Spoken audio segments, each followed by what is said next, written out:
We're now live. Good evening, everyone, or friends of the Purple Mountain. Myself, Chris, and Stephen would like to welcome you to this evening's talk on reincarnation, part 2. It's the second of our series on reincarnation. There will be more, and this is part 2 of it. We hope you're all keeping well. We've had some lovely weather around and about, so I hope we're all keeping safe and uplifted. And we're glad so many of you were able to enjoy our last video, and we're hoping for lots of questions tonight. So please, at any stage, if you have questions, place them in the comments box. As people are joining us online, we'd like to wish you all a good evening. Lots of love and light from myself and Stephen here at the Purple Mountain Spiritual Centre. Okay, and things are starting to reopen back out in the world now, more and more. We are doing limited healing treatments here in our clinic and readings again, one-to-one.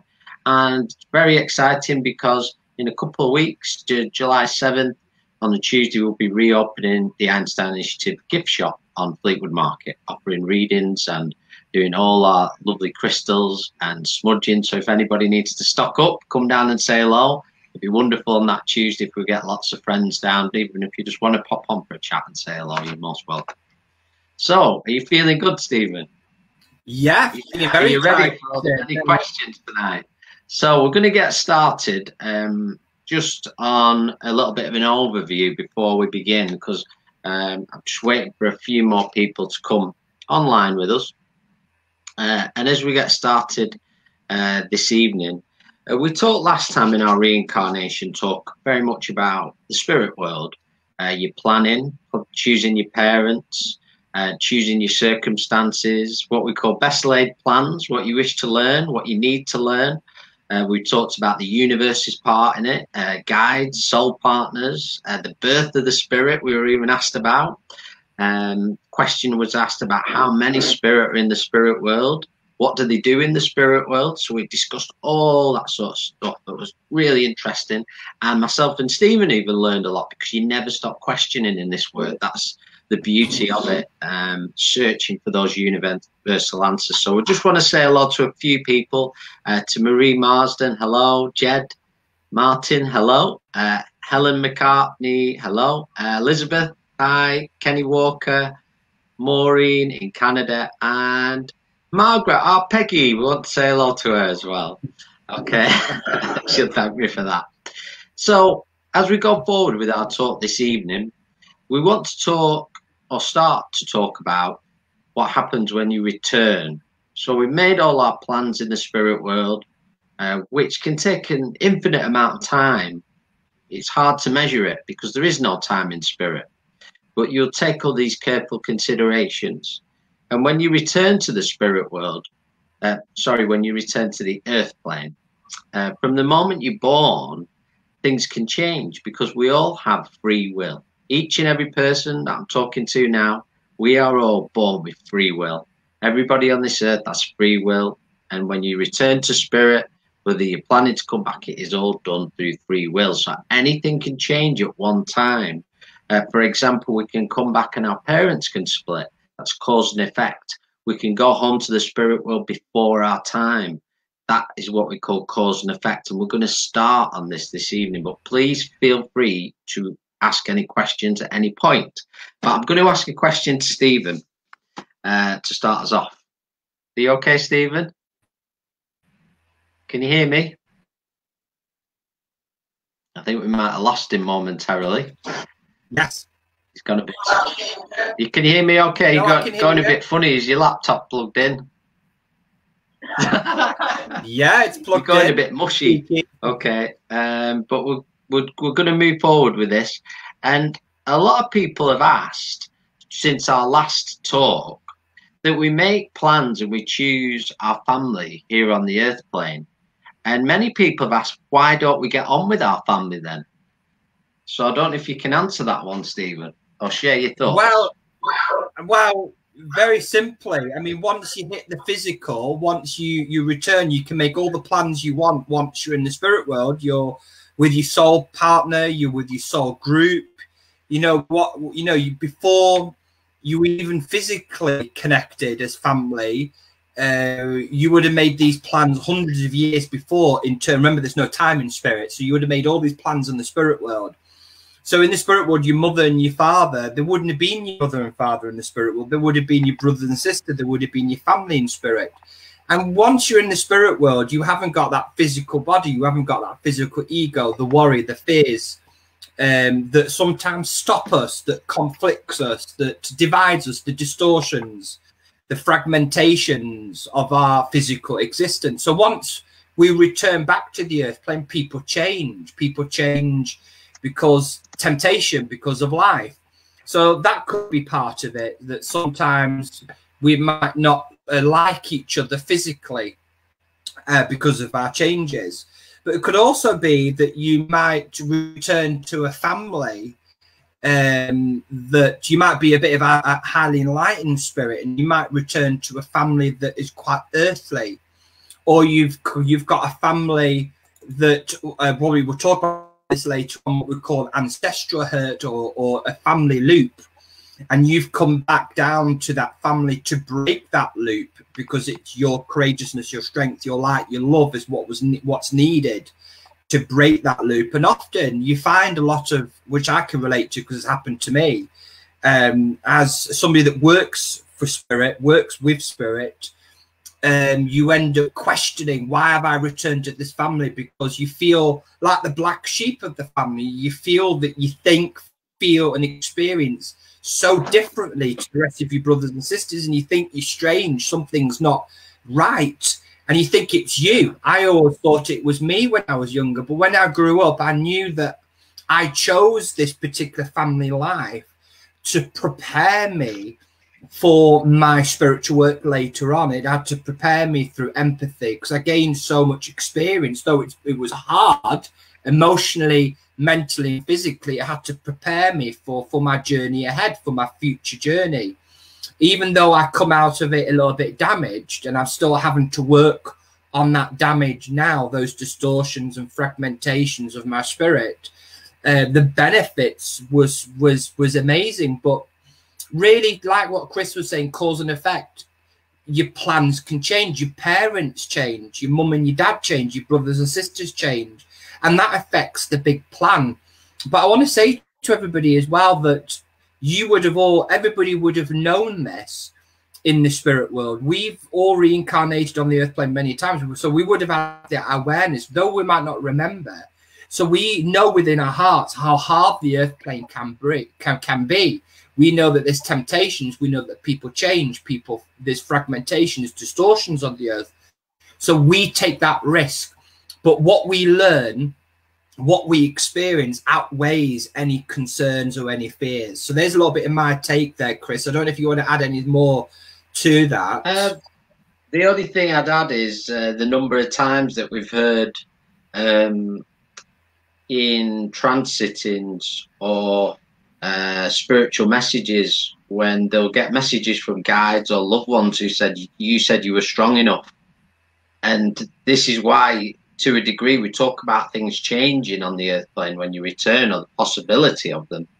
But you will be aware of the chances of this, the risks you take, and that the situation you're going in where you'll have to be strong enough. So this is perhaps where we have that reminded to us, you know, you said you were strong enough. You said you were strong enough to live through this. Yeah. Absolutely. Do you want to add anything to that, Stephen, before we move on? No, not really. But I think one thing we need to remember, that even though, you know, we've just got to have that acceptance in our heart that we can't change the way people are. We're all individuals. We are all on our own individual path, all fighting our own battles, all part of our own learning. And we should never judge our families, our brothers and sisters. We shouldn't even judge ourselves. We should just live our life the best we can, and just accept that ultimately some will be more progressed than others. Some will be more spiritually aware than others, which then conflicts that vibration. We all, even though we all belong to the same consciousness, individually, we're all vibrating a different frequency as well. And that's why we get attracted to certain people, not everybody. This is why you form your own friendship groups, because our light vibrates similar to their light. That's why we end up being spiritually connected more than others, because we're all different. Once, Chris mentioned it in the last video, once we return back to the spirit world, we'll end up going to our own vibration that matches our own consciousness. And I'm not saying that because we're better or you are better. That's the law of vibration. That's the law of light. That's the law of our own light, our own consciousness. We all belong to that creator, but ultimately we're all different. And so don't feel disheartened. Don't judge. Some things are just the way they are. Just see it as a positive. That's what I say. That's very good. Yeah, made some excellent points. I just before, we've got a few questions coming up, so we want to get to them. But I just wanted to ask your thoughts, Steve, because I talked a lot last time on the video about cause and effect. But I'd just like for you to share your thoughts on cause and effect, if you could. Yeah, absolutely. Yeah, cause and effect. I'm trying to keep it very, very simple to everybody. That before your reincarnation, when you make a lot of these plans, you would all have this awareness, because you've all lived on the earth many times before, some more than others. So you have that knowledge, you have that experience within your spirit to know that even though you make all these wonderful plans, once you hit the earth plane, once you return to the earth plane, once you return to your family and you go to school and you live your life, those plans can change because of temptation, because of the distortions, fragmentations of society. We lose our individual self. We lose our authentic self because of religion, because of education. So it's a constant battle to be the individual that we're meant to do, fulfill our true purpose. And that's why there is so much fragmentation. There's so much depression in the world, because people aren't living their true purpose, because they are so disconnected from the true self. And some of it is personal responsibility, and a lot of it is the world that we live in now that we're fighting against. So absolutely. So really living on the earth plane, I'm making it sound really, really very hard place. It is a very hard place. Everybody can relate to that. There's nobody, I'm sure, that's watching this video that have lived a perfect life. It's hard for each one of us, but it would be a lot easier. That, remember, the earth plane is a playground for us to learn. And like I said to you many times, that when we stumble, when we fall, when we make mistakes, it's how we learn. So why should we punish ourselves when we make mistakes? So in a way, Spirit have always said to us, they don't believe in the right path or wrong path. Yes, we make bad choices, but that's how we learn.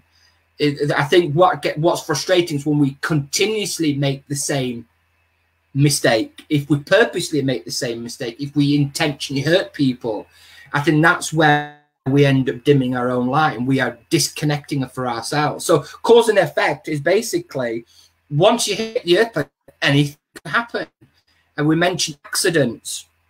It's a big one.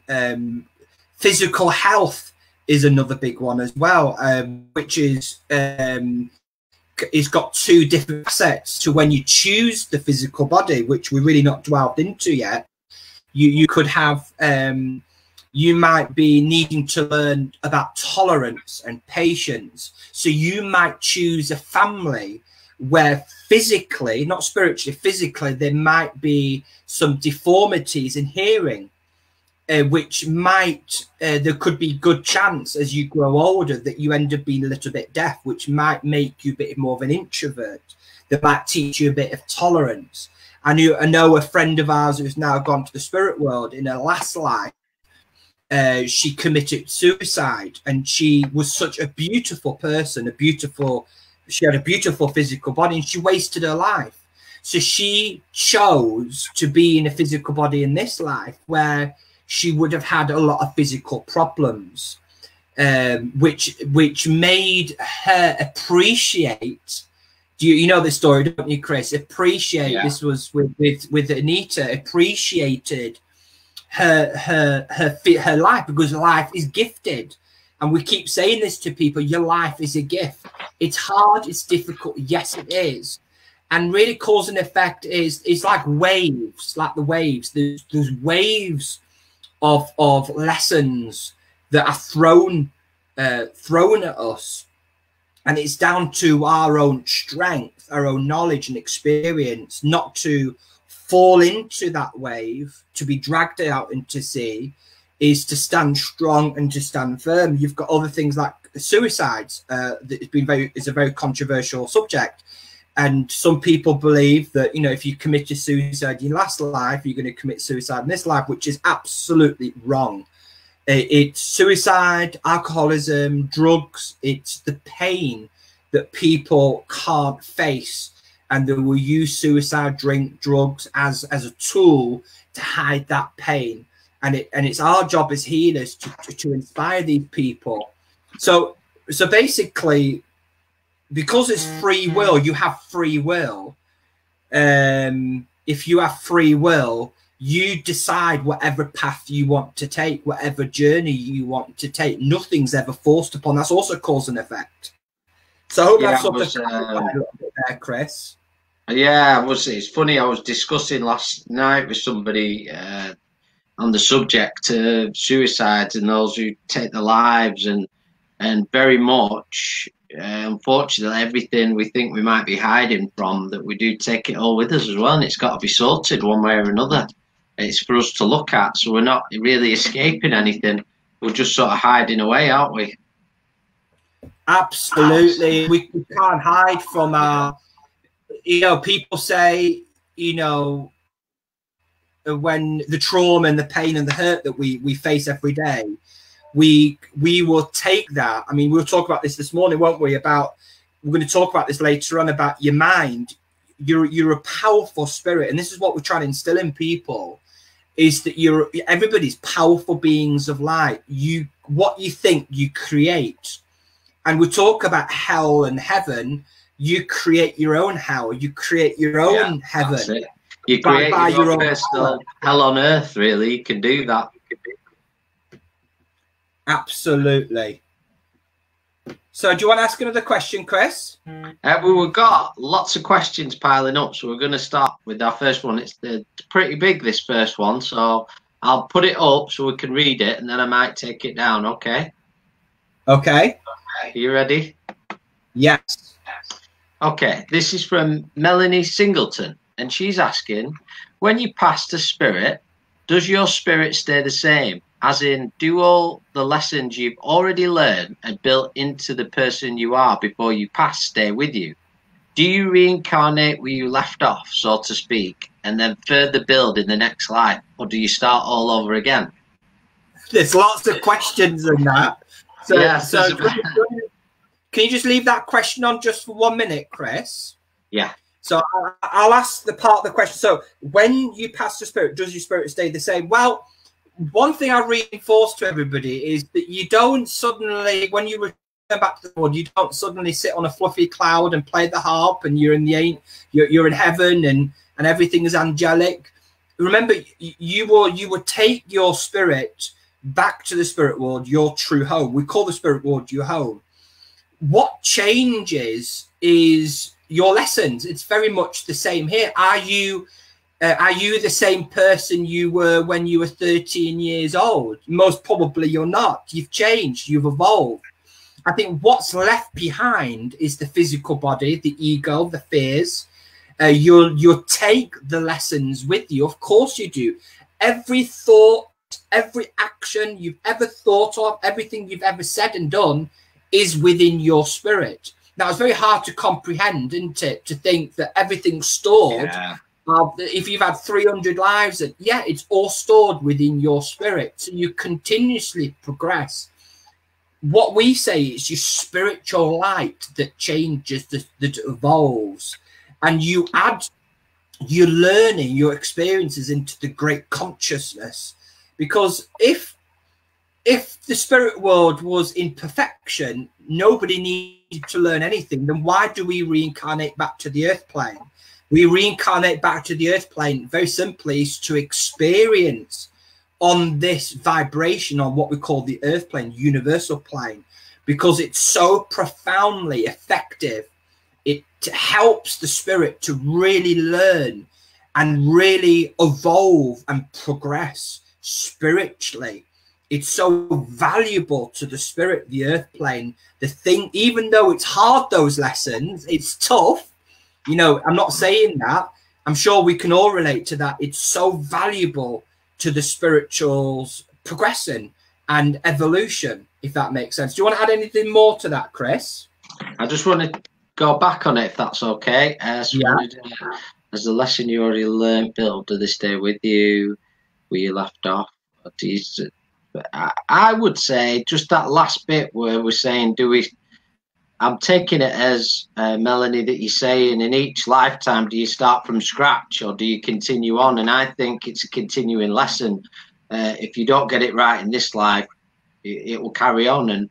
And there also can be loops that carry on, loops of behavior, and loops of lessons that carry on from lifetime to lifetime. And we're hoping to discuss that in future videos in a little bit more in depth, because that's a huge subject. But for me, you don't start from scratch as such. You are continuing. You're continuing to learn. That's why you come back, as Stephen said, to learn and progress. Yeah. So you're quite happy with that, Stephen? That's what I did as well. What you need to understand, everybody, is that you know, you don't leave your coat up in the spirit world. You don't leave the lessons you've learned in your previous life. It's within you. And even though we don't remember for good reason, the knowledge and the experience, the tolerance, the compassion, the kindness, the patience we do learn in all our lives is within us. We admit that every day, even though we don't remember it. In a way, we don't need to consciously remember it. It is brought out as we walk our earthly journey. So when we're faced with trials and tribulations, we can use that previous knowledge within us to overcome certain things. That makes sense to everybody. So absolutely, yeah. I mean, just to touch on a subject we talked about a lot, and there was a lot of questions about in the last video about why do you not remember some of your last lives. And when we talk about lessons and such, I truly believe that if something is valuable to your spirit, if it's going to help you with what you're learning or what you're up to on your journey, that you can recall that either in dream state or it will come back to you. If it is important, it will come back to you. Okay. I want to mention as well that process when you physically die, which we'll get into later on. When you physically die and you make your way back to the spirit world, you will, as a responsible spirit, as an enlightened spirit, you will reside back to your spiritual home, and you would wait until all the people that you've ever encountered, you know, good and the bad, family and friends, people that you've not spoke to, you would all meet up in the spirit world eventually, and as part, you will reflect and evaluate all your lessons that you've learned, all the things you didn't get right. You know, that's a process. That's a healing process. That could, we talk about years, but remember, there's no time in the spirit world. So we're only using years for people to understand. And this is why Spirit have said normally an enlightened spirit would take about 100 to 200 years before their next reincarnation, because of the planning, because they would wait to the family until everybody they knew would rejoin. Because a lot of people believe that, you know, your grandma's already reincarnated, your mum and your dad's already reincarnated, and that's wrong. A responsible spirit wouldn't rush back into reincarnation, because when you die, you expect to see your family there. Wouldn't you, Chris? You would expect to see everybody absolutely there. So there's lots of facets to the different questions. So should we have a look at the next question? Yes. This one's from Kenny Walker. So, hi, Kenny. And the question is, may I ask, I know no one's life is perfect, but why do some people never seem to get a break? I understand life has its ups and downs, but some people seem to have a struggle going on. No sooner does one area of their life blossom than another one wilts. Are some people just not destined to reach true happiness? Oh, I would love to answer this. Go for it. And very, very simply is that, let's go start from the beginning there, Kenny. We are our own creator. And that's very powerful to instill that in anybody. To know your own power, to know that you have choice. Now, when you have choice, we are responsible for our own thoughts, our own actions, and our own deeds. In part, that question could be related to karma, which probably Chris will explain later on. Yeah. Which we'll talk about karma not just in this life, but in previous life. But you see, within us, whatever we think, we emit, good energy or negative energy.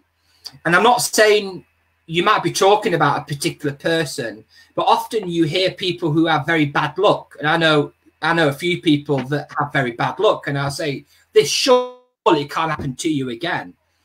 And so whatever you create, you manifest.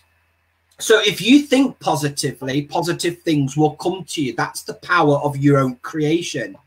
Now, sometimes when you've not dealt with things like pain and hurt and trauma, for an example, and from your childhood, relationships, if you intentionally hurt somebody, that's within your spirit. That's not left in the past. That's within you. And that can create a shadow. People call it a curse, but it seems very magical when I say that. But it's creating a vortex of very heavy energy around us. This is why sometimes, Kenny, when you meet people, there's a very heaviness with them. And me and Chris often talk about this when we meet people. Oh, very heavy people. And have you ever met anybody, Kenny, where you feel spiritually they're really balanced? And then you meet somebody spiritually that have not sorted any of their own rubbish out. And very bluntly when I say that. So really, when you talk about people that have got bad luck or when things happen to them, there's two sides to that. That could be part of their lessons. It could be part of their learning, but it also could be because they've got very heaviness and they're not clearing their own negativity, their own pessimism, their own hurt, trauma that they've created or holding on to. Like, can I just stop you there a minute, Stephen? It's yes. It's just that Kenny's added something there, and it's just the point you're up to. So I don't want to, so you don't have to go back to it. But it's just mentioning as relates to ill health to this as well. Well, sorry to chip in, but I'd say no, that's definitely, and it might be very controversial here, and something very, very. Very important. It will relate to that. Kenny's part of the other question about bad health is that when you don't deal with pain and trauma, with not forgiving, holding negativity in, being negative, which we know. I'm not saying life's not easy. Of course, it's not easy. There's nobody in the world that's not faced some kind of trauma or some kind of pain, but we've got to learn to face it, reflect it, rebalance ourselves. And when we don't, that will manifest from our auric field, our chakras, our physical body, and cause illness and disease. 98.9% of all illness and disease, in my opinion, is the manifestation of your own pain and trauma. People ask that, like fibromyalgia, depression, is a culmination of people not dealing with their hurt, their pain and trauma. It's holding in the body, not learning to let go, not healing themselves, and that manifests into illness and disease. We know that drinking too much alcohol, people use that as a crutch. We know what alcohol does. It damages the liver, it damages the kidney. You drink too much, liver damage, kidney disease.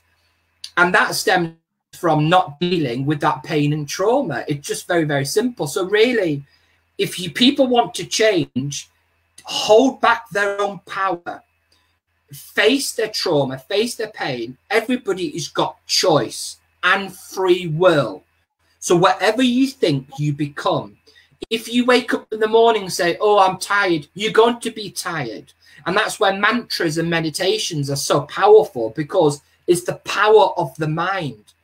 we can teach and train ourselves. Then on the other hand there, Chris, as well, sometimes you will return back to a physical body that you genetically, there are defaults genetically, and cause and effect. Sometimes you've chosen a broken body that is not as strong as you thought. You've got that side as well.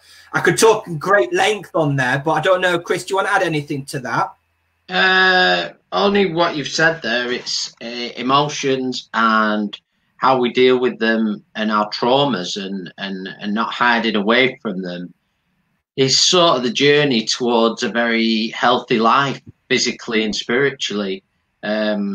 When we begin to hide away in any shape or form, whether that's through any form of addiction, in a way it can be, let's not forget the addiction of prescription drugs as well, which is actually more of a problem in the world than the illegal side, causing more problems. And it's a way of masking that pain. Drink, drugs, it's a way of masking, and it will cause more problems to the physical. So even if we don't do any of those things and we're going on our lives, sometimes keeping busy in your life and overworking is a way of distracting yourself from working on yourself. Because if you're busy or you're running around after somebody else all the time, you don't have to look at yourself, do you? You're distracting. So we distract. We're so good at distracting from looking at ourselves, loving ourselves, and giving ourselves the self-care and love we truly deserve. I think I've put one there as well, Chris. How many of us in our lives, and this is again another illusion, another distortion that from one generation after another, over how many times do we override our own health and well-being, our own trauma and pain, to say, go to work, you override it, you know, boys don't cry. It's a society that we've created where we don't deal with those emotions, that pain and trauma. Okay, so we're going to move on to our next question. Do you want to read this one, Stephen? Yeah, so you can answer this, Chris. So this is from Marie Marsden. Is there a limit to how many times you can reincarnate? Well, I'm going to be diplomatic with this one for a change. Not that we know of. I know of no limits. As we said, it's free will. As discussed in the last video, we talked a lot about other belief structures that believe reincarnations like this chain, and you go back and a man in the sky will send you back if you've not learned your lessons. And it's not the way it works. It's free will. So no, I don't believe there is a limit that I'm aware of. I believe many of us have reincarnated many times. That's why we're aware of ancestral hurt, and we're drawn to certain points in history, drawn to certain cultures. There's many people that we can see the Buddha picture behind me. There's some people that might be drawn to certain areas, Egyptian, Native American, South American. You might be drawn to all different parts of the world, or a certain culture, or even Atlantis has been mentioned with many people. And you may have walked that path, and people that you encounter in this life, you might have walked in a lifetime before. So the answer in simple form is not that we know of. There are no limits that I know of. Can I just answer that very simply as well to you, Marie? Is there a time limit to how many times you can reincarnate until you'll stop reincarnating, until you've reached that perfection, until you've learned everything? Until you've learned mastered tolerance and patience, kindness and compassion, until you are molded back into that great creator. You know, maybe that would be millions of years in the future. We don't know. Or maybe we start all over again. Who's to know? Okay, so we've got next question, which is, when you die, sorry, it's from Tom. Hi, Tom. So this is, when you die, can it take thousands or billions of years to go back into a human life? Or will you go through a cycle of insects, animals, and creatures? I will answer that. Right, Tom, I know what you're trying to say there. We will start from the very beginning of your first ever reincarnation, which might have been thousands of years ago. Now, I want to say to everybody as well that throw away your history books. Throw away your history books when it's connected to the human history, you know, it's absolutely rubbish, absolute rubbish. We know that Homo sapiens, or forms of our ancestors, have lived upon the earth plane for millions and millions of years, which means that on the earth plane, as humanity have gone through many cycles, we've sort of pre-destroyed ourselves. I think Spirit has said this is our fifth time of our revolution. Is that right, Chris? Is it the sort of the fifth time Spirit has said of our revolution? That I believe of, yeah.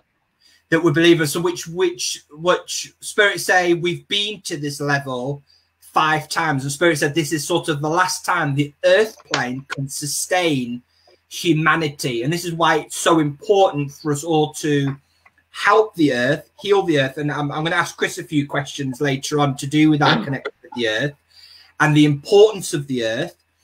And this is why it's so important to lift the vibrations of the earth so that we can finally live in peace, love, and harmony. Now, we wouldn't, as every species of animals vibrate at a different frequency. We as humans, a human spirit, though when we go back to the spirit world, we are all spirit, yes, of course, but we'll all go back to our own vibration. We would not learn, it would not be effective for our spirits to return back to a dog or an insect or a cat. You just wouldn't do that. I know a lot of part the Buddhism teachings say that, you know, if you hurt an animal, you're going to go back to an animal. But that can't happen, in my opinion, and what Spirit have taught us. No, that can't happen. Maybe billions of years ago, maybe, I don't know if we can confirm with that, maybe when your first reincarnation, you might have reincarnated as an insect, but highly unlikely, probably not, in my opinion. So do you want to add any more to that, Chris? No, Tom's got another question here. Yes. Which is also in the spirit world, heaven and reincarnation, all the choice based on vibrations or belief. And I think just to answer that question, we talked about the thoughts of vibrations last time. But do you want to add anything to this? Sorry, Steve. Yeah, I mean, very simply, unfortunately, when we go back to the spirit world, we reconnect back to what we call the divine light, unconditional love, truth. Now, when we return back to the earth plane, unfortunately, we have such a hard time where humanity makes things so difficult. And then you've got the other side, you've got very lower spirits that manipulate the grand plan, they manipulate the vibrations of the earth to keep the vibrations low, to allow only lower vibrational spirits to return. And really, what's that showing us? Thousands and thousands of years of war, bloodshed, hurt, pain. Humanity is not learning. So really on the earth plane, vibration is about lifting the vibrations of the earth.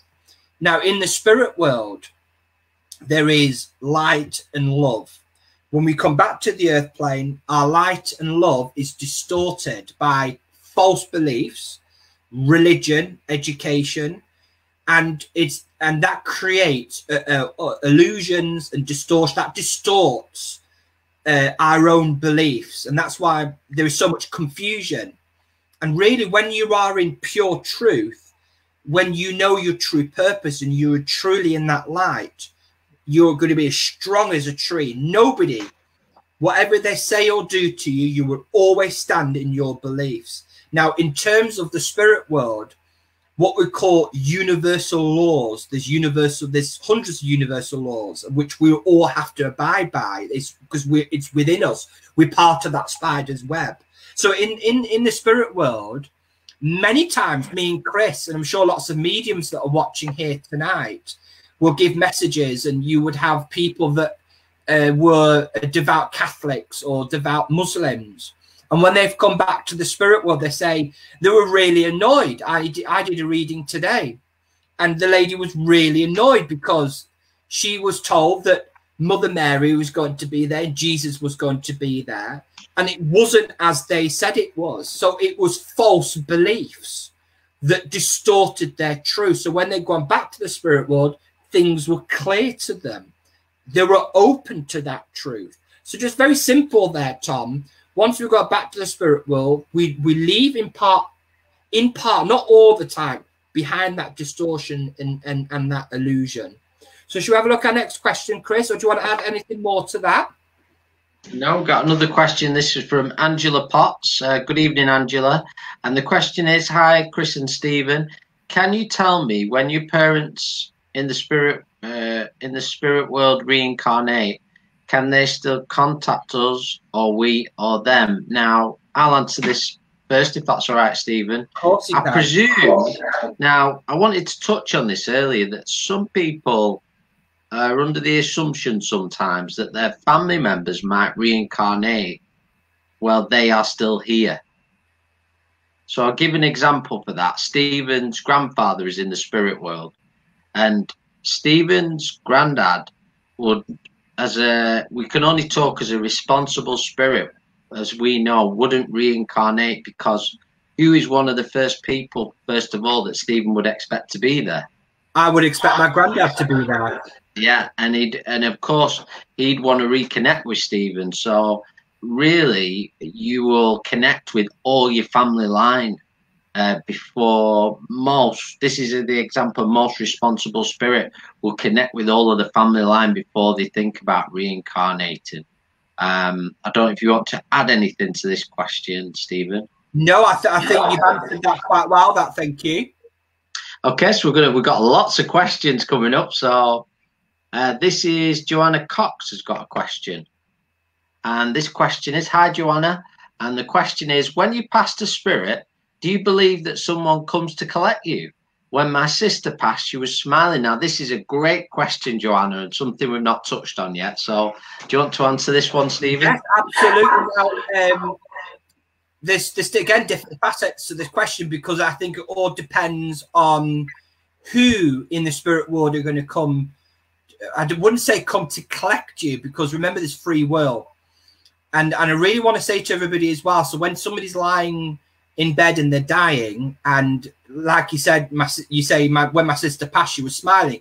She was smiling because as her body was dying, her spirit knew she was going back home to the spirit world. So her light was like a magnet, thinking, I am ready to make that transition. And spirits say the moment of death only takes within seconds. So yes, a loved one most likely will come to greet a loved one that is ready to make that transition. They can't collect them. They will walk with them to the light. They have to walk. They have to do that on their own. Not that they are on their own. So no spirit can come and grab their hand and take them into the light. You have to do that. So your sister had to do that. Yeah. I think maybe a better way than the collection, it's more they will be there for you. Absolutely. What you choose to do from there, but they will be there. Absolutely. Yeah. So the person most likely that would be there for that person who's dying, that making the transition, will be somebody that they would be very fond of, or they were very closely connected to. Most likely, if, for an example, your dad was in spirit, Joanna, I'm not saying he is in spirit, or your mum was in spirit and your sister never got on with your parents, but she got on with your grandma, it will be your grandma that would come and sort of help your sister back to the spirit world. Because if your sister saw your dad and your mum at first, that would affect the vibrations. Now, if there was a fallout in the family, once your sister returned back to the spirit world and she got herself sorted, she would then meet up with your dad and your mum. If I'm talking hypothetically, I'm not saying that's what's happened, Joanna. So there's different scenarios to that. But yeah, it's a very lovely feeling, apparently, that moment of not dying, but making the, I mean, people talk about the tunnel of light, the tunnel of light. Many a time it's been explained to us as although we feel great sadness here when somebody passes to the spirit world, in the spirit world there's a great celebration because they're returning home, to the true home. But I just want to add something to this question. A few people have asked me over the years in readings. It's an interesting one, which is, what if somebody passes to the spirit world and they have no immediate family that they've walked on this earth plane in the spirit world? Well, that's a fantastic question. I mean, you can say this about children, and most likely when a child goes back to the spirit world, most likely all their loved ones, grandparents, would still be living. Now, when I say with children in particular, they are still very closely linked to the spirit world. So they would spiritually be more aware. So most likely, who would be there? A spirit guide, an ancestor, a loved one, because you have a lot of friends and family in the spirit world. And you probably say, when out now, me and Chris were talking about this another time, where even though I'm spiritually aware, even though I want to see my granddad, I also want to see my spirit guide. I want to see all my spirit workers and helpers that have assisted me in my life. I want to see them as well. But then you've got a lot of people that aren't aware of guides and inspirers. So it's really, again, about what you think you will see, and spirit will be there. It's what you can accept. So that's an interesting question, that, Chris. Yes. So we're going to move on now to Lisa. Hi, Lisa. I hope you're well. And the question is, if you take your life, do you still get chance to come back? I presume that's come back again. Right. That's an interesting question, Lisa. Now, one thing you got to remember as well, nobody punishes anybody in the spirit world. There's no God there that says you've been punished, you've committed suicide, you have to do this, you have to do that. You remember, you create what you think you create. Now, when somebody takes their life, very, very bluntly, maybe quite harshly, is that it goes against the gift of life. Now, I'm not saying, you know, their pain's not justified what they've done, and we shouldn't judge anybody that have taken their life, but your life's a gift. And when you do that and take your own life, and this is why, I mean, we can go really deep in this when we talk about people that go to Switzerland and they take their life in that way because they're in pain, and they'll go to Switzerland, they'll get injected, and they'll take their life that way. So there's different facets to taking your life. Now, do you get a chance to come back? Of course you do, because it's free will. What you'll do in your spirit in 100 years, 200 years in the future, you will be even more determined to get things right in this life, in your next life, because you might have stumbled, you might have failed in many ways in your other life, so you're more determined in your next. But most likely, it's again your lessons. We can't hide away. No spirit can hide away what the spirit needs to learn, what your spirit needs to learn, if that makes sense. Do you want to add any more to that, Chris? No, I think you've answered it quite well, that. Excellently. Okay, so we're just going to just waiting for a few more questions to come up. Excellent questions so far, everyone. So thank you very much for those. But we've got a couple more questions, but I'm going to let them build up a little bit, because I just want to move on to a little bit about when we pass to the spirit world, and I just wanted to add a bit of information, and then anything you're impressed with, Stephen, you can add on after, if that's all right, about something to our understanding, what we've been told about from spirit for many years as the spiritual hospital in the spirit world. And basically that's for our loved ones. When you return home to the spirit world and you might have had a condition or a traumatic experience, that what will happen is you don't just return to the spirit world and, oh, that's it. It will take a while for you to understand what's occurring and that you have passed to the spirit world. Some might not be fully aware at first. So what will happen is you will go to this place we understand as a spiritual hospital. Of course, it's not as we would see it, but Spirit have explained it this way to us. And you'll have your loved ones, your guides, inspirers around you, and you might be what you call in like a sleep state, and you will sleep, and then when you wake, your guides or loved ones will say, "This is what occurred. This pain isn't with you anymore." And then you might go back to sleep, come back, and they'd explain again until you're ready to accept that, and you come back around. So that time of convalescence until you start to adjust. So that's time of readjusting. So I just wanted to add that. But is there anything you want to add on that subject, Stephen? Yeah, I mean, it's a big subject, that, isn't it? Yeah. Once hospital is only part of it now. When a Native American Indian or different cultures, there might have not been hospitals then, so they would have expected to see like a healing TP, or exactly. They would have seen a temple. So it's again what you think will take you to where it's needed. And this is why sometimes, Chris, when we've done readings for a long time, sometimes the loved ones only just died a week ago and they are fine. And then you've got other loved ones that have died a little bit more traumatic circumstances that need more time to get themselves sorted. Yeah. Now, I just want to mention with you as well there, Chris, is that, you know, I always question sometimes when you pick up loved ones and they're smoking or they give you those illnesses, and it's a big thing, what we call habit. Now, of when the body dies, the spirit will sometimes what we call loops, habit loops. And we create that in spirit. We can create. That's just how powerful we are as a spirit. And it's a habit. There's no stomach. There's no lungs in the spirit world. Your spirit is free. So you create your own loop and your own habits. It becomes a habit. You still feel like you're smoking. You still feel like you're drinking. And this is why sometimes spirit, I don't like using the word stuck, that needs a little bit of guidance to move them back into the light. I mean, that's another subject altogether, rescue work, where they'll get... That's another few videos.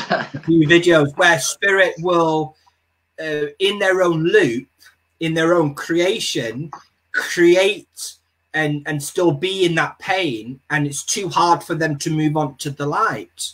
Because remember, you've got free will. You've got free will. Yeah, if we've got time, we've got a few questions this evening, but if we have time, or certainly in the videos to come, we will talk about the other side of things, where those who, how do we put it, might not have led the best of lives, what happens when they go to spirit. We'll get to that maybe if we have time today, or we'll move that on to the next video, but that is part of it as well. But we've got a couple more questions. Can I just mention one more thing there, Chris? Absolutely. I just want to mention as well, so when on the pump, and Chris, you can add on to this as well, because I think this is a big one. Now, when you physically die and you move back to the spirit world, spirit have said it takes 2 or 3 seconds between transition of actually physically death, your spirit moving on into the tunnel of light, how we perceive it, into the light. Now, when that happens, every thought, every action pops and takes you back into the spirit world. And once you got yourself sorted from the hospital, spiritual hospital, you might not even need the spiritual hospital. Once you get yourself sorted in the spirit world, you will, what would take many years of reflection, and you will speak with your guide, you will speak with your helpers and your loved ones, the people that you fell out with, you never got sorted, that one needs sorting. That's why we say sort it here now, don't leave it, because you'll have to sort it out somewhere. Absolutely. So when you are in the spirit world, and that takes years, that takes even to your next reincarnation, you have to deal with all the thoughts, all the good things, all the things that you might have regretted, the plans that you've succeeded, the people that you might have hurt, the people that you want to meet and apologize to. And that takes years of reflection. And you'll sit there with your guide, and your guide will talk to you and they'll say, we're very proud of you. How did you find with your tolerance there? And you go back to situations where you did well in. and there'll be situations where you think, oh, I didn't do very well with that, and you feel, oh, I'm cringing there. I wish I did better in that situation. I wish I did better with my mum. I wish I tried better. So all these thoughts, there will be lots of reflection, and that would take years. That would take decades in the spirit world. And this is why we say forgive, because you say, well, I never want to see my dad again. He physically and sexually abused me. I never want to see him again. And what will happen when you go back to the spirit world, when you're pure spirit, there will be part of you that can only move on to a degree. And this is why forgiveness is so powerful. And this is why we say to people, forgive the people that you've hurt. Doesn't mean you have to let them back into your life. Doesn't mean that you have to forget. It means it frees your spirit. And this is why forgiveness is so powerful. So I hope that I just want to add that in a little bit. Maybe people ask some more questions. Yes. So we've got another question. This is from Joanna Cox, and it's an excellent question, this. And it says, can you explain the astral plane to me, please? Well, I believe this different, it's a huge subject, astral plane alone. It's another extension of the spirit world. It's above our physical vibration. So just imagine different layers, different capes, different layers. And the astral plane is above, I'm saying above, but just for us to understand, above our vibration, there is an extension of the spirit world, and it's a place where a lot of us will go whilst we are sleeping.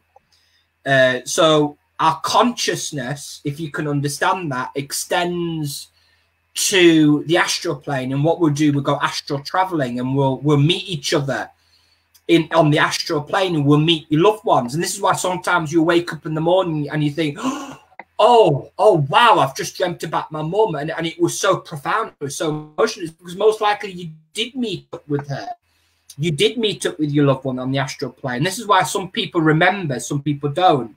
And you can actually train yourself to say before bed within a week, I will remember my dreams. So the astral is just another vibration, an extension of the spirit world where we can reach. Now, we can't really reach the spirit world as such, because if we did, what we call the umbilical cord between our spirit and our physical body breaks, and what happens then, the body then dies, and we can't reattach ourselves. That attachment between the umbilical cord and the spirit happens only when you attach to the vessel in your mother's womb, which we might talk about later on, possibly. So I hope that I've answered that a little bit for you, Joanna.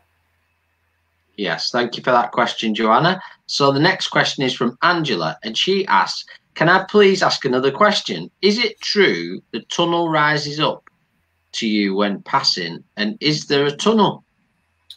I think me personally, I think the reason why we see the tunnel is there's not really a tunnel. I think what the tunnel represents symbolically is the moment of actually the physical body dying, and the umbilical cord breaks, and everything that we've learned we take with us.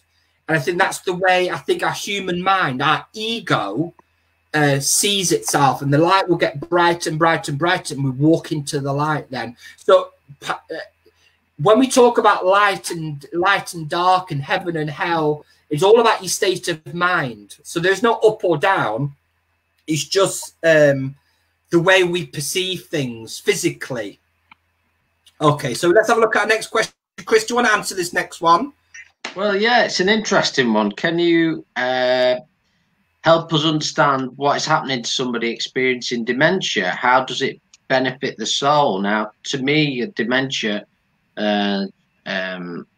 is a problem of the physical, in the most respectful way I can put that. Because I certainly don't want to be disrespectful to anybody who's experienced that around them.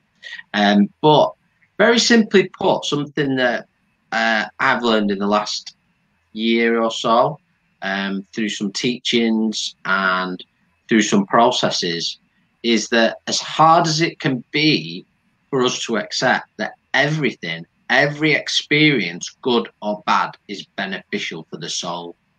Every experience, everything happens for a reason, every occurrence. And a lot of what Stephen said earlier, through a lot of physical illnesses, can be connected to holding that trauma in, holding hurt in. How many people, even in families, pass to the spirit world, and after they pass, the family finds something out about them, a trauma that they've experienced in their life or childhood, and they said, "I never knew that," and they carried that all those years. So I would say, as hard as it is to accept, every experience is beneficial to the soul. I don't know if you want to add to that, Stephen.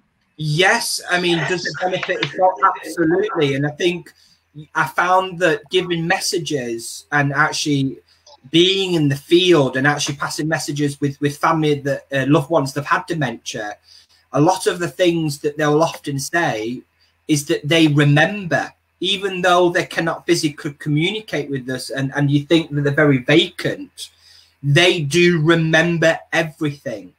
The spirit still remembers. It's just part of the brain. And this is why sometimes even with coma victims that are lying in a coma, and for 20 years, and when they've come round, they'll say, "I remember everything that was said," yet the doctor said there were brain damage.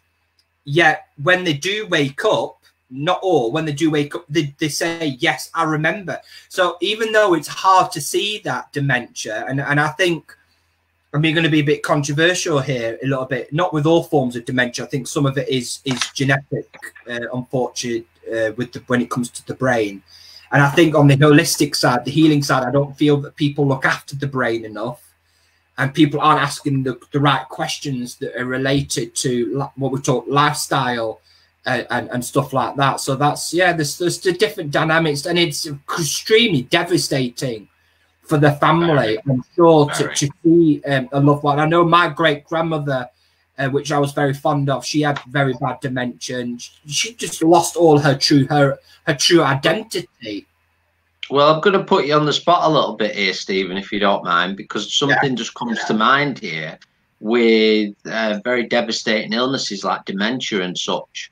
And those who choose to, and we've talked about this a lot, who choose to have their own life cut short or taken, who will go to Sweden and such, and to this clinic and such. Now, spiritually, what is the process for them?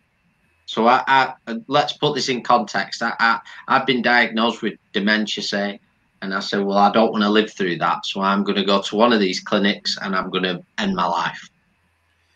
I think one thing we need to remember, I think very simply, it's not, I think it's none of us, it's not our job, nor do we have a right to judge. Oh, absolutely, absolutely. That makes that decision. But so it's very hard to sort of speak about that. But I know that spiritually, it's a sin in essence to your own spirit, to your own physical body. Your physical body is your sacred, it's a gift. Your body is your gift. And unfortunately, what we do to our bodies and how we treat our bodies is our own responsibility. And I think sometimes, I mean, we can be really controversial, can't we, when we talk about certain medicines that prolong people's lives? Is that right? Yes.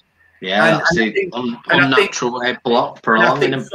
I think something that Roy, one of our gurus in the very early days, taught me and Chris, well, spiritually, you know, if somebody's going through something like dementia or cancer or horrendous physical or mental physical pain, if they really wanted to, during sleep, they could leave the physical body if they wanted to and let the body die. Yeah. You know, it could be that, if you know. So yeah, so it's an interesting question. Thanks for asking me that question, Chris. You're welcome. Do you want to ask the next question from Shah? Yeah, can I just leave Charles' question 1 minute? Because going back there from Kenny Walker, if you won't be able to see it, it says, have you heard of the 49 days to rebirth? And do you feel it's true? Quite earlier on at 8:08, he asked that question, Chris. Oh, yeah. We'll go back to that. Sorry. I'll catch that up.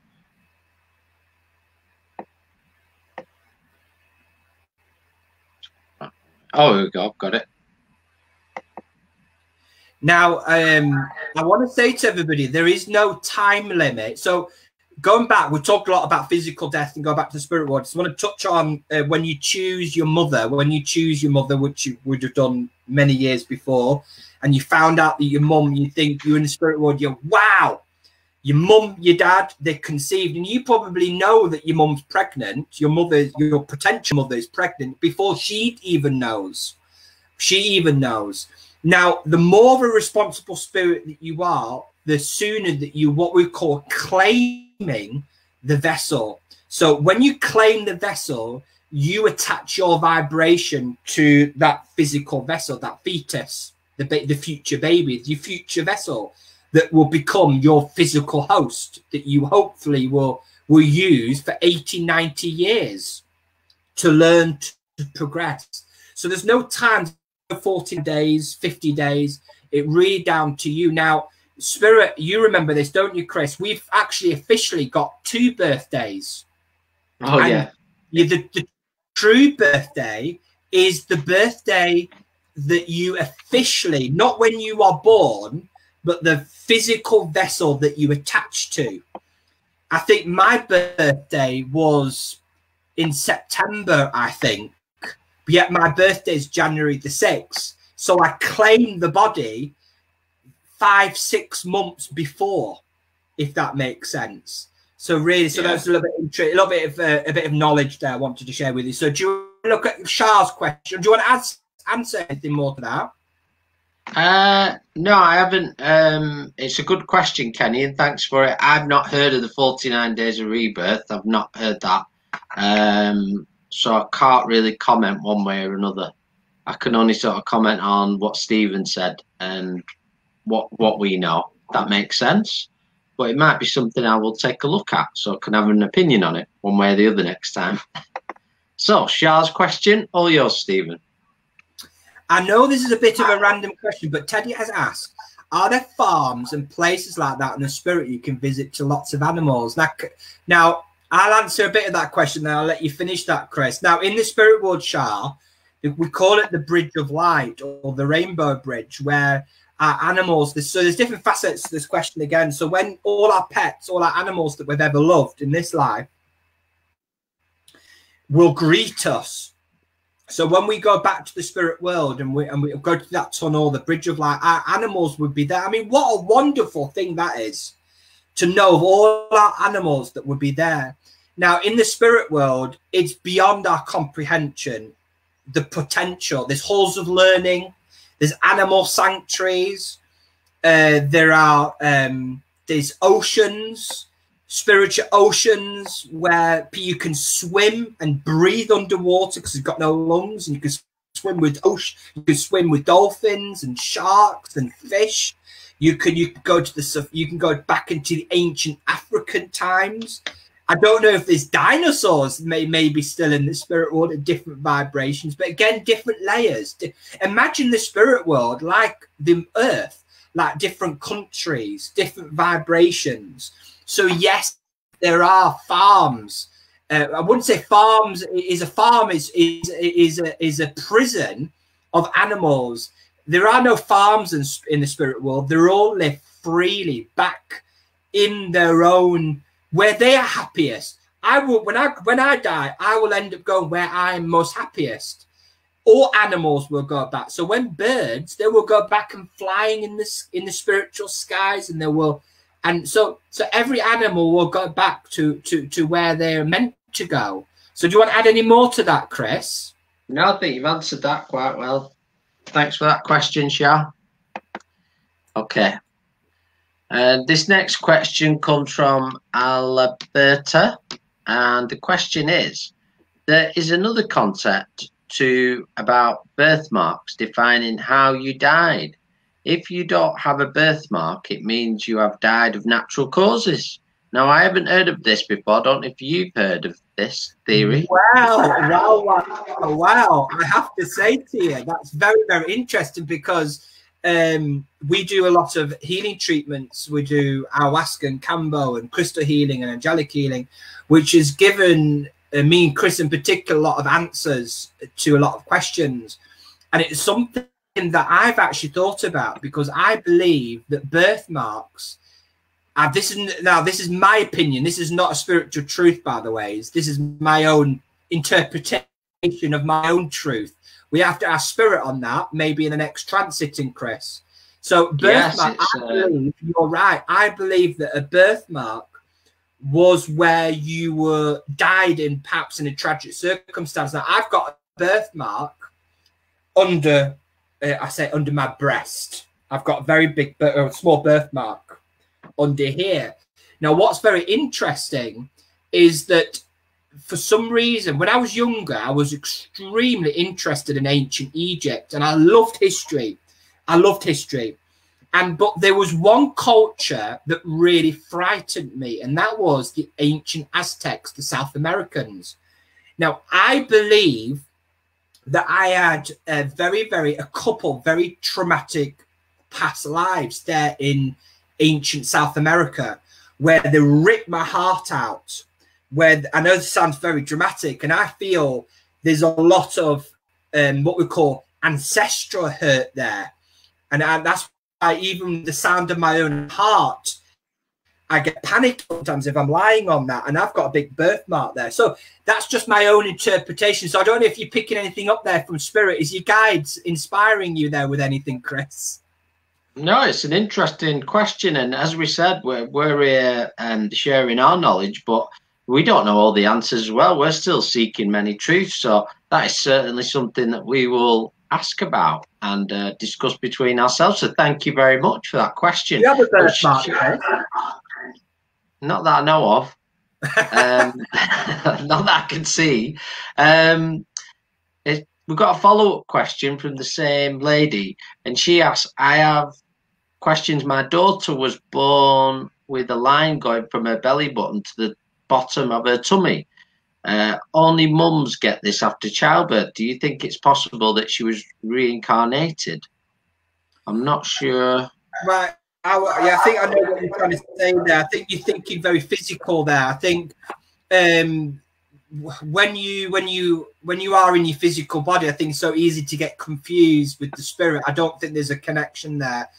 Personally, I don't feel, but you don't know. You don't know. But me personally, most likely not. Now, to the other part of that question, most 100% in great certainty, your daughter has reincarnated on the earth plane many times, just like you have.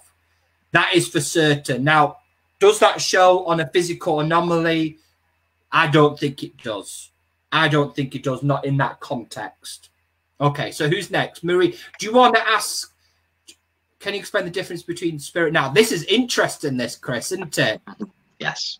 It's been asked many times before, this. So I'll put my own spin on it, and then I'll get you to answer that. Or do you want to answer that, Chris? My thoughts on it are, I think it's one and the same. I feel it is the same. And it's interesting because just my thoughts is I've used the term spirit since I can remember. But I do like I've started to use the soul, your soul's journey, your soul purpose more. And I do, as I'm speaking here, I feel a bit impressed with that. In a way, there is a difference in the term, if that makes sense. But we're talking about one and the same thing, the true you, the true self within. So it's like, I don't know if you want to add to that. Yeah, I think we're on the right track there, Chris. And I want to put it on in a bit of a different spin there. I believe the spirit is like our physical body, and I think the soul is the blood. So I think once we die, it's like a facet. Yeah, I think the soul is the essence of the spirit. The essence of the spirit, what really defies our true self. So I think that's what it is. Okay, so we've got another question from Kenny. Thanks for your question again, Kenny. And the question is, I have a question linked to someone in a coma. Would the spirit of someone in a coma leave them and become reincarnated while their physical body is still kept going artificially? That's an excellent question. Do you want me to answer it first? Yeah. I would say no, because I feel it's, as Stephen mentioned before, those in a coma and such. I do believe that long term, we're aware of situations where you can be very 50-50, so to speak, but you are still attached to that body. If you weren't attached, it would die, I believe, if that makes sense. So I believe not only that, but what comes to me is responsibility. And I don't think a responsible spirit would do that. They would wait, and they would certainly wait till that physical life, that physical body had gone, and they would leave. But as we spoke about before, I truly believe that if you want to go to the spirit world, you want to leave your physical body, you can. I mean, is Kenny talking? Maybe I'm sure about the question there. Is Kenny talking about let's say you are in a coma and let's say I'm your husband? Are we talking about me not reincarnating next, waiting till you die, or we talk about you as the? I took it as someone if we call and leave them and become. Yeah, I'm just reading through the question again, so I've read it right. Every question linked to someone in a coma. Would the spirit of someone in a coma leave them and become reincarnated while their physical body set? Yeah. I know, I've got it now. You got it. Good job, there's two of us here. Yeah, because no matter now, when somebody's in a coma, the spirit will still be attached to the physical body, will still be attached to the physical, what we call the umbilical cord. Now that can stretch your spirit. If let's say I'm in a coma for 30 years and machines are keeping me alive, yes, it's keeping my spirit. And most likely in a lot of circumstances, no matter what the machines will do, I've seen this in certain situations where you look at somebody and say they've already gone. They're already died. The spirit have already gone. You just know, and they're keeping them alive. And eventually the body will physically die, because the body can only stay alive as long as there's an attachment between you and the spirit. The spirit cannot survive if the spirit's not there in some form. And so really, it's again, you got that moral question, which we can go very deep on this. If people want to be resuscitated, if people want to be on life support, and that's really down to a personal choice. So let's have a look at another question. This is just a follow-up. If you can look at Kenny's question, he's just reworded it a little, if that helps. Yes, if the spirit knew the physical bed, yes, the spirit would leave, because what will happen, your guides and your loved ones will say, look, let's say it's me, look, and my granddad's there, my dad will say, look, Stephen, your body's dead. You cannot go back. And that can be very traumatic. And I will say, right, okay, then I know for certain I cannot go back to my body because my body's broken. There's no chance of me going back to my body. So what I would do then, I will then drift that far where my body will die and my spirit will move on, and I will then go with my family back to the spirit world. That can happen. Or it could be another way where your guides and inspirers will say, it's time to go, Stephen. The body is dead. And I will say, I can't accept that. I can't accept that. And I can then get myself stuck, and I end up keeping the body alive because I'm unwilling to leave the physical body. So you've got that scenario as well. That can happen. Also, our next question is from Joanna Cox. And the question is, when people say to children they have an old soul, are they actually just referring to reincarnation? I think absolutely. And I think one thing people need to remember as well, there's a great saying, don't confuse age with wisdom. You know, when we see somebody is a male or female, somebody is a child, you know, don't confuse them with the age of their spirit. And an old soul is somebody that has lived many lives, that have lived many lives, that have assimilated a lot of knowledge, a lot of wisdom, maybe a very enlightened spirit. And I've met a few children that, you know, they're 8 years old, and I'm thinking, wow, they are a very enlightened spirit, a very old soul. So really, and they've got a head on the shoulders, and they grow up very quick. So yeah, referring to reincarnation, yeah, they've lived many reincarnations. They've got a lot of knowledge, a lot of wisdom. So yeah, that's true. Okay, so our next question is from Michelle North, and she asks, "Hi Michelle, glad you could join us. And the question is, I have reincarnated many times. I've been killed in a crusade in a devastating way. I now have a damaged spine. Have I carried the trauma with me from one incarnation to another?" Well, there's many different facets to that question, Michelle. So I'll ask I'll answer the first part. I was killed in a crusade. Now, you might have been what we call the crusade. You talk about the crusade during the Christian and Muslim crusade. You might have been a knight. You might have been somebody that killed people, and you have to repay that karma. You might have been a victim. You might have. So there's different. So when you talk about you've been killed in a crusade, are you talking about what did you do during the crusade? Some certain things you're not meant to remember. So it's quite so obviously it was a devastating way. So you have a damaged spine now. It's hard to say for certain that your trauma or your pain and your trauma in your previous life you've brought with you, unless you haven't dealt with any of that trauma or that karma, because we can't run away from what spirit needs to learn. And this is why some spirits will reincarnate much quicker, which we've not even talked about yet. Certain spirits will reincarnate much quicker. What we mean by that, they've died at 50, and 2-3 years later, they'll reincarnate again and again, and they won't wait for the family. So you have a damaged spine. It could be a genetic thing. It might be because you've abused your body. It might be because you've not dealt with your own emotions in this life.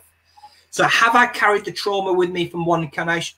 Possibility, but most likely, I think as a responsible spirit, Michelle, most likely you haven't. I think most likely you've dealt with a lot of trauma in your previous life. So really, when you talk about your damaged spine, you've probably damaged that. I don't know if that's through an accident, through bad luck, through the physical. Cause and effect. It happens. So let's have a look at the next question. Okay. In a trance reading with Stephen, had told me I had over 200 past lives. Is that considered a lot, or am I quite a young spirit? And that comes from Shah. Oh dear, right. One thing you need to remember, everybody, as well, just because you've lived more lives doesn't make you wiser. You know, how many lives have you led where you might have died at 9 years old? How many lives have you lived where you might have hurt people? And so really, how long is a piece of string? Somebody that might have lived 150 lives, you know, we're thinking very physically, and we're thinking very egotistically here in a way as well. It doesn't really matter. Is it considered a lot? In spiritual terms, I think 300, 400 lives would be a lot. But really, it doesn't really matter, Shah, how many times you reincarnated. It's what you learn and what you do in your life that matters most. So are you a young spirit? I don't think you're a young spirit, Shah. I think you've got your head on your shoulders. I think you're a bit of a dark horse. I think you're an old soul. An old soul, I think, Shah. Okay. So next question, you want to read this one, Stephen? This is from Angela Potts again. Chris, my daughter said she was dreamt she died a few times, once in a fire and felt a flame, but came back to be reborn. She felt herself being poured out. What is this about, please? Well, I would say, Angela, that it's quite a fairly common occurrence. This I've heard many instances, and it's a little bit what we talked about before. When people ask, "Why don't you remember everything?" and I do feel wholeheartedly that if your spirit wishes to bring that memory forward, if it's beneficial in some ways, I believe you can. And one of the ways we can do it is in a dream state. Okay. So that memory is being brought forward for a reason and a purpose. So I would say, yes, it is entirely possible and plausible what your daughter's saying, and that she did pass in a fire or felt the flame or some experience. Sometimes when we get things as visions, the only thing I will say is they can come back a little bit distorted, and that's the human brain. But the initial message of it is there, so there's a reason why she would have chose to remember that. But it just shows you can do if it is beneficial in some way, and it must be. I can only assume. Yeah, but then you've got the other side as well, Chris, on the more physical side. Oh, could I just add something? Actually, sorry, it's just come to me a little bit. It's a traumatic death, that as well, and to me, that's that trauma. It's a little bit like I don't like. Well, I struggle with deep water, and I have a bit of a fear. I did have a fear of swimming. It's not too bad these days, but I feel I drowned in a past life. I feel that. I just feel it. I've never seen that, but I feel that we can carry things like that as well. So I don't know if you want to. Sorry to interrupt, Stephen. Do you want to just No. I mean, the other part, Angela, on the other side, when we talk about dream interpretations, we all, when we're on the astral plane, and when we return back to the body after our night's sleep, and when we remember dreams, it can be very fragmented, and there's messages within those dreams. So that's a different side. It might not be past lives. It could be through a dream that needs interpreting. There might be a message behind that also. The other part of it is it may be a memory pulling somebody else out of a fire as well, that's come back. It can be very interesting. I know we talked about the astral before, but a very simple way to separate an astral memory and a dream is that an astral memory, if it happened a year ago, you will be able to shut your eyes and envisage it, where a dream will fade over time. And that's why it's quite important. You should make note of everything, really, but really make note of your dreams, because there will be a message within them and they can fade quite quick. Absolutely. So we're going to move on to our next question, Stephen. Coming in, everybody's still happy to watch. I hope you're enjoying it still, everyone. So it's Michelle North again, and she asks, are there infinite number of souls? If we are infinite, I think it should be, where do souls come from? So this was asked before, but we're going to just ask this again. I think what we call the source of all creation, which is God or the light, the unconditional pool of light in it, I think is beyond our comprehension. I think there's that many souls, there's that many spirits in the spirit world. I think, you remember, we're talking about reincarnation. You're talking about billions of people that live on the earth. There are probably trillions of spirit that are in the spirit world. And I think what we need to remember as well, that you don't have to reincarnate on the earth. You can progress in the spirit world, but it takes you longer. So I think it's beyond. I mean, look, how big's the universe? Spirits say the universe is still growing now, and it will grow for eternity. That every grain of sand. Now, how much grain of sand is there on this earth? There are trillions and trillions of planets and suns. It's beyond our physical brains to compute that, Michelle. So let's have a look at our next question. Oh, cool. Okay, Joanna Cox, do you believe that spirit can pass from a broken heart, and would you class this as a physical pain? I do feel you can feel pains of your heart, emotions, heart chakra as a physical pain. I've felt it. A heavy heart is the word. One way I will explain it is that that I know of, that's always interested me, is when you might find that a couple in a partnership and one partner passes to the spirit world and the other will go home past the spirit in a very short time afterwards, or at the same time even. And I feel that that is a soul partnership myself. I feel, and that's quite that is a common occurrence that we've heard of many times, and in a many physical way, you could say passing of a broken heart. You know, not being able to live without the soul partner by the side. And it's a good example of what we came to earlier, which is if you truly want to leave your body, 100% you truly want to go, you can do. You can take yourself back to the spirit world. You can take yourself back to the spirit world if you want. So yeah, of course you can die of a broken heart, you know, and you have seen it where, like Chris said, a loved one's died and a couple of days later. I mean, I'll tell you a quick story. My parents used to have a hotel in the Promenade in Blackpool, and there was this elderly lady, in which we didn't know she had a twin sister, and we found her in the conservatory. She died. She must have died of a heart attack, and her sister lived in Australia, and she died 9 hours later. She was part of a family. Told us that it was unbelievable. So it can happen. It's just amazing. So our next question is from Shah, and she asks, it's a good one, this, Stephen. If a male were to feel they were born into the wrong body on the earth plane, is it possible they are a feminine spirit? Is their spirit gender? Now, this isn't something we touched on. It's an excellent question. Right. A very, very, very interesting question. Now, this relates to myself personally. Chris can talk about his own experiences here. Yeah. Now, I want to say to you, true spirit is genderless. That is, we know that's for certain. However, after all our reincarnation, what we call energy. Remember, we not just talk about physically, we talk about spiritually.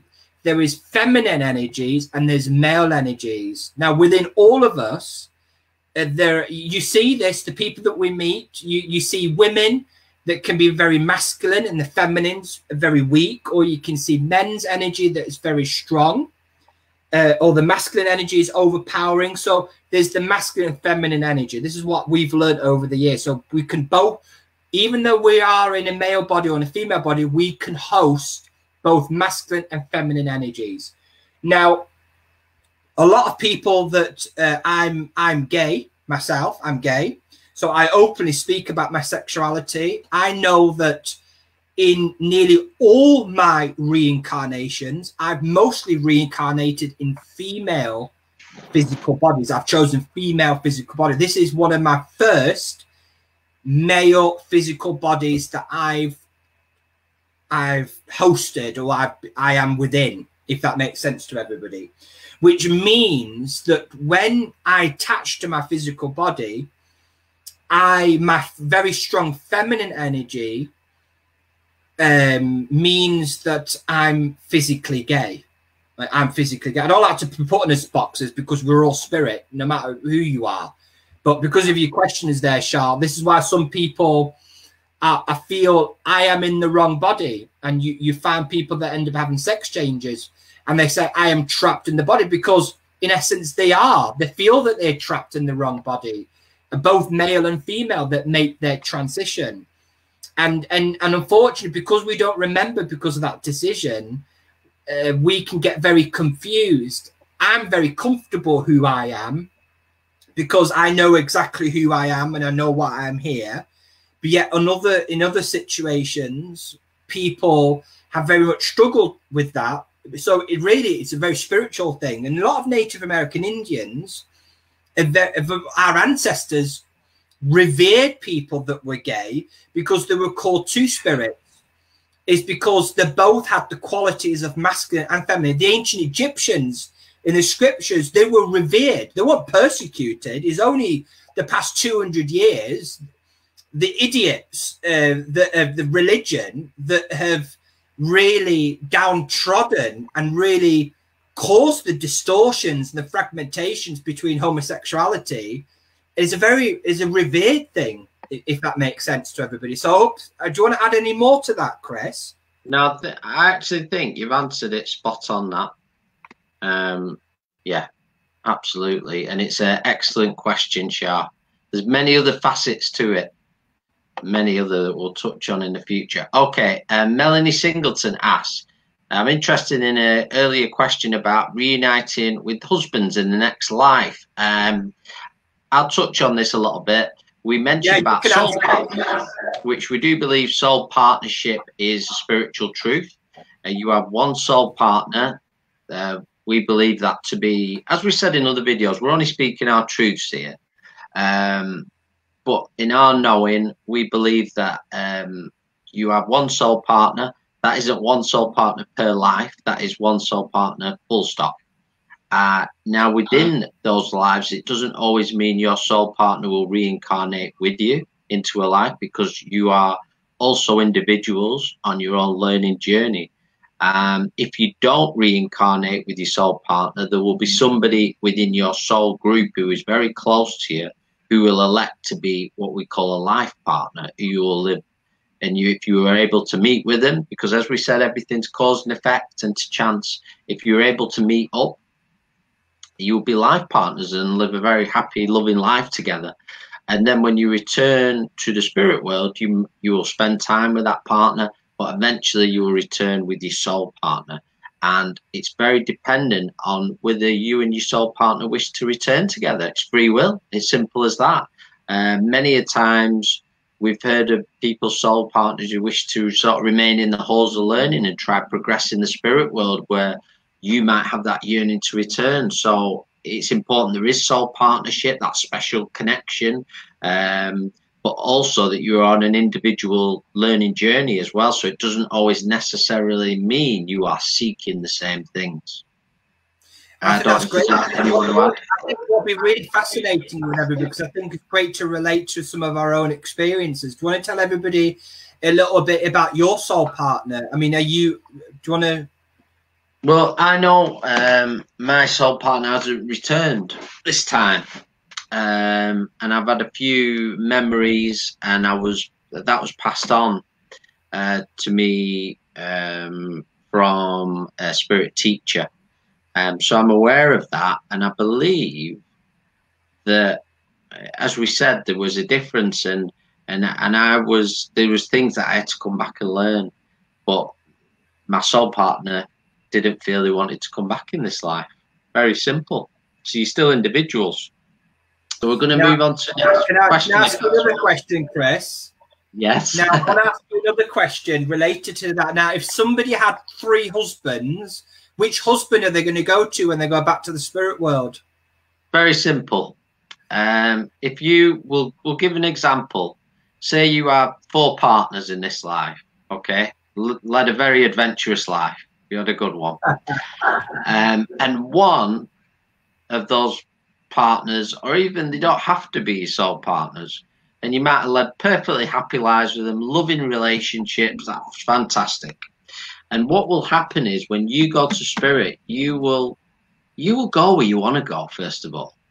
So if you are drawn in particular, or you have something to sort out or amend, or you want to spend time with those partners, you will do. And you have walked a happy life with them, or perhaps it's not been happy and you want to sort some stuff out, but you will spend time. You might spend a long time, but you will always return back to that soul partnership.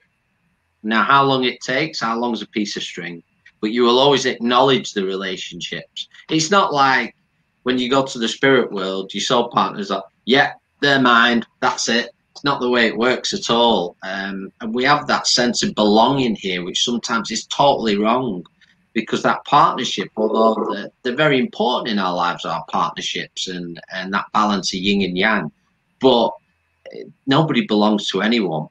We're on our individual journey, so it's free will and choice. And we'll want to acknowledge that relationship just as much as we do all the relationships in our life. Okay, so nothing takes. Fantastic answer, very good. Nothing takes precedence. Okay, So we're going to move on to our next question. We're just trying to move through a few quickly here because we're going to finish up shortly, but we want to get a few more questions. And it's from Kenny again, and it asks if I noticed earlier you put, by the way, Kenny, you were going to get some popcorn so you can share it with us if you like. But the question is, if someone takes their own life, will this add up to their karmic debt? Now, this is an interesting question. So, Stephen, do you want to take this one? Now, karma, I have to say, karma is a massive, massive subject. So I will condense that. Now, there's the great misconception when they talk about negative karma. We can't see karma as negative. Karma is unfinished lessons that we try to run away from. So in a way, karma is our teacher. Karma is almost like our repayment. It's like the energy. We can't just take. We've got to give and take. It's the art of giving and receiving and holding energy. So karma is, we can't just do and say what we want without repercussions. Now, we're not saying that there is a God there that punishes us. It's a universal force, is a universal energy. Your physical body is a gift. And when you take your own life, that goes against the universal law. And in a way, when you go back to the spirit world, you have to, in your own karma, have to repay that back. You have to repay that, your own karma. You know, and people can't take that karma away from you. You have to do that. You have to do the work. Yeah. And that's why this is why understanding who you are, understanding your true purpose really gives you an insight, because you don't react to the world anymore. You say, thank you, the universe. Thank you for bringing those lessons to me. You don't see every situation as a punishment. You see that you show gratitude to the universe to say thank you. So when a situation happens to you, bad or good, don't see it bad or good. You ask yourself, what have I learned from this situation? What's that person taught me? That could be even. I think. I did it, just 1 minute, Chris. Today I was driving. Today I was driving, and I was being impatient. And I thought the car in front of me, all the way to the centre, was being extra slow with me. But then I said, somebody must have said in my mind, Steve, it is your patience. You are being impatient. So that was my lesson. Just driving, that was teaching me a lesson. So what were you going to say there, Chris? I'm going to just move on to the next question, if that's all right. It's just Michelle North. She added, could your one true soul partner be your guide? Now, this is interesting because it's been asked before. I do not believe so, because I believe if you've ever experienced the love of your soul partner in this life or in dream state, astral, it's powerful and too close to be a guide. It would be too difficult for them, I believe. I mean, I don't know how you bring our next talk. I think we can really dwell into one true guide, because we've not touched on that yet, have we? So, Michelle, listen to our next reincarnation talk. We will talk about your one true spirit guide, because I think that will bring you a little bit more clarity. What do you think, Chris? Yes, absolutely. I hope everybody's enjoyed this evening. I could just spot up to time, and time flies when you're having fun. Thank you, everybody, for your questions. Please, if we've not answered your question, make a note of them. We'll be continuing with this series on reincarnation. We'll be up to part 10, 11, 12. We'll take them as far as we need to go. As long as there's a want for that knowledge and a thirst for it, then we're more than happy to pass that along, because the more knowledge you pass along, the more will always be given. And it's a fantastic learning experience, some of the questions that have been asked tonight. So we just want to send lots of love to everyone. Whatever you're doing, stay safe, look after yourself, stay in your truth, stay in your light, and walk in peace. Good night, everyone. Good night and God bless.